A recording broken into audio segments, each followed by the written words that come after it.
Omelette वाली बहू। सुंदरपुर नाम के गांव में एक राधा नाम की औरत रहा करती थी।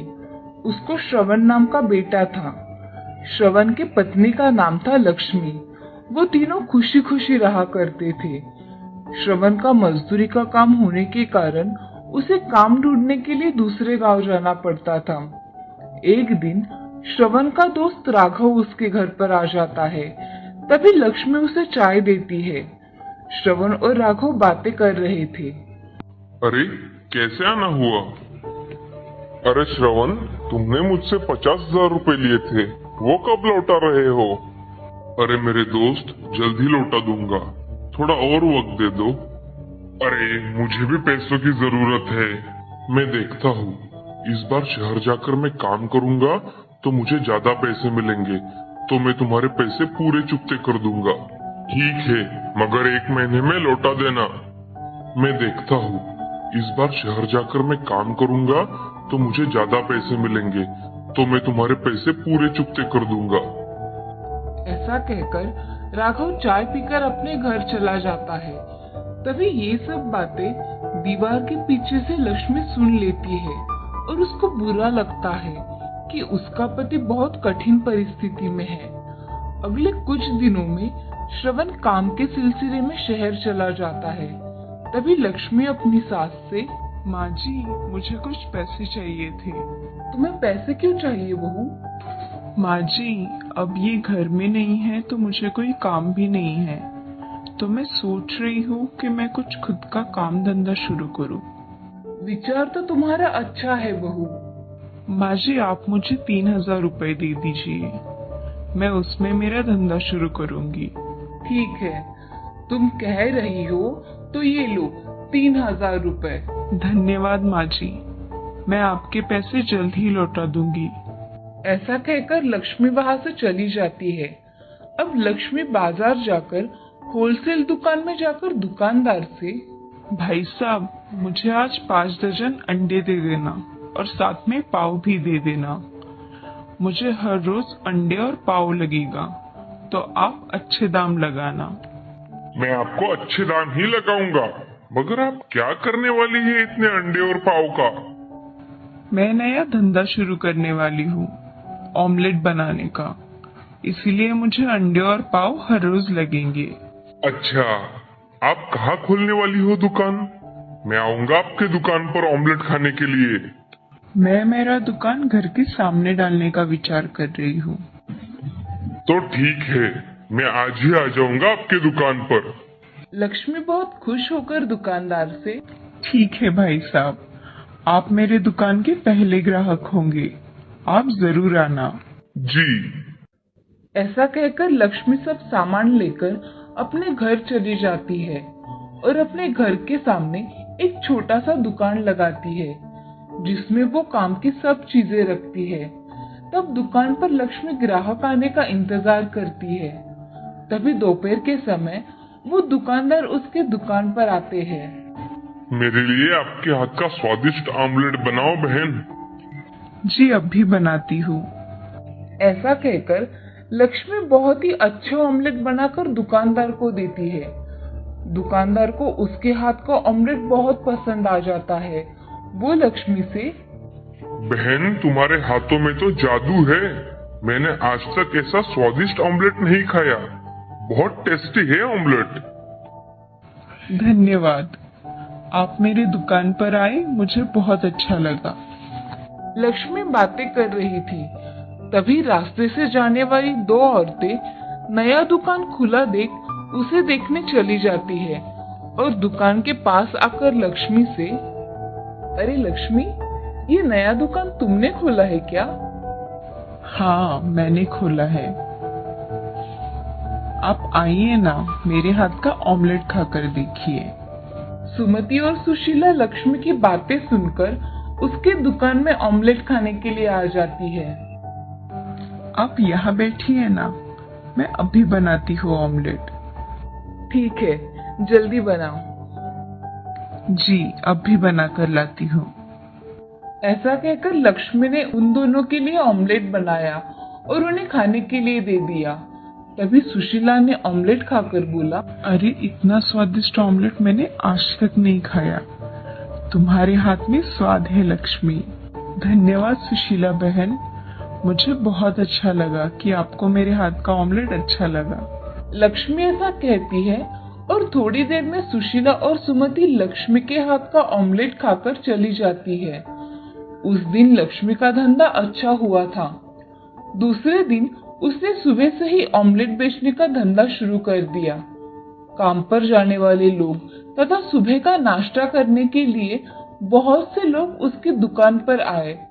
दुकान में इतनी भीड़ देख लक्ष्मी की सास डर गई और वो लक्ष्मी से, अरे लक्ष्मी, तुम इतने ऑमलेट बनाकर कैसे दोगी? चलो आज मैं तुम्हारी मदद कर देती हूँ।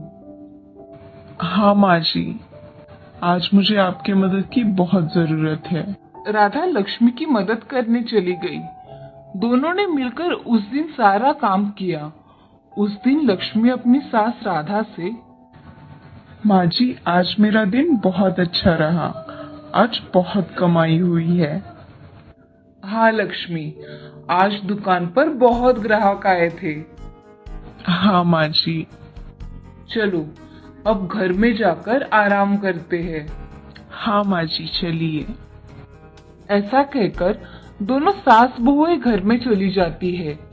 लक्ष्मी का धंधा आज अच्छा होने के कारण उसने पैसे गिनना शुरू किया और उसमें से अपने सास से लिए हुए पैसे अलग निकालकर बाकी के पैसे खर्च के लिए रख दिए।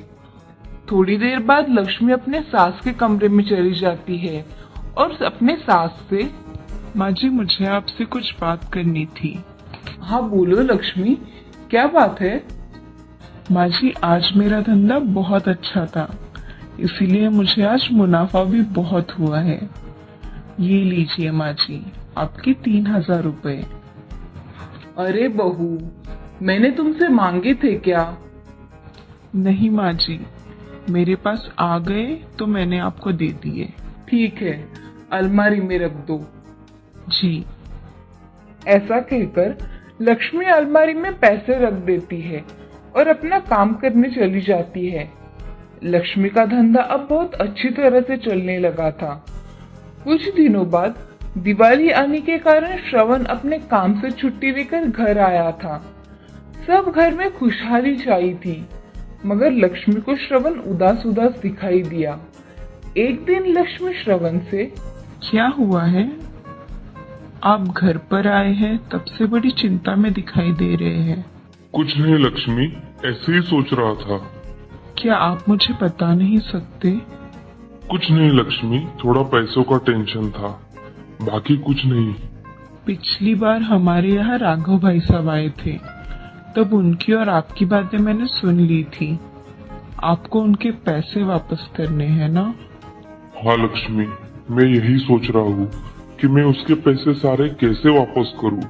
मेरे पास सिर्फ 25,000 रुपए है और सर पर अब दिवाली भी आई है। लक्ष्मी उठकर अलमारी में से पैसे निकालकर श्रवण के हाथों में रख देती है और उससे कहती है, ये पैसे आप ले लीजिए, मैंने आपके लिए ही जमा किए थे। अब राघव भाई साहब को ये पैसे आप दे आइए। मैं ये पैसे नहीं ले सकता।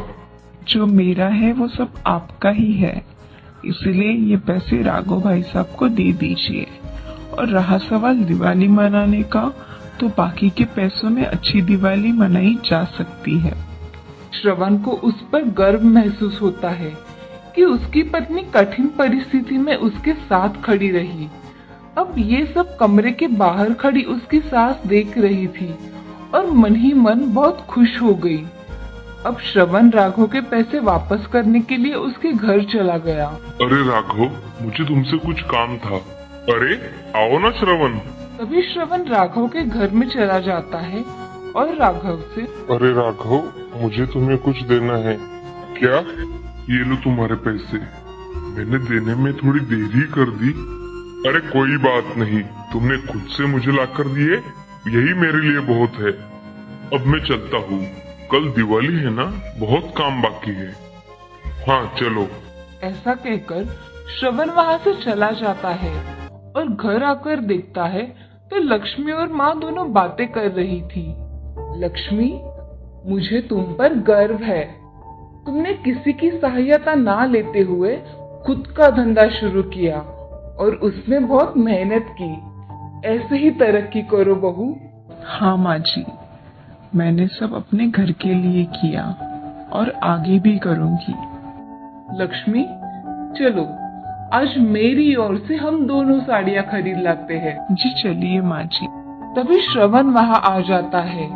श्रवण की माँ श्रवण से, अरे श्रवण, आओ यहाँ बैठो। हाँ माँ, कहो। मैं सोच रही हूँ तुम अब काम पर ना जाकर घर का ही काम संभालो। बहू का ऑमलेट का बिजनेस बहुत अच्छा चल रहा है, उसको भी मदद हो जाएगी और घर भी दिखना हो जाएगा। हाँ माँ, मैं भी यही सोच रहा हूँ। ऐसा हुआ तो बहुत अच्छी बात हो जाएगी। चलो अब दिवाली की तैयारियां करते हैं। ऐसा कहकर तीनों दिवाली के काम में लग जाते हैं। अब लक्ष्मी का पति उसके साथ उसका धंधा संभाला करता था। ये देख लक्ष्मी बहुत खुश थी। इस कहानी से हमें ये सीख मिलती है कि हम अगर मन में ठान ले तो हर नामुमकिन काम को मुमकिन कर सकते हैं।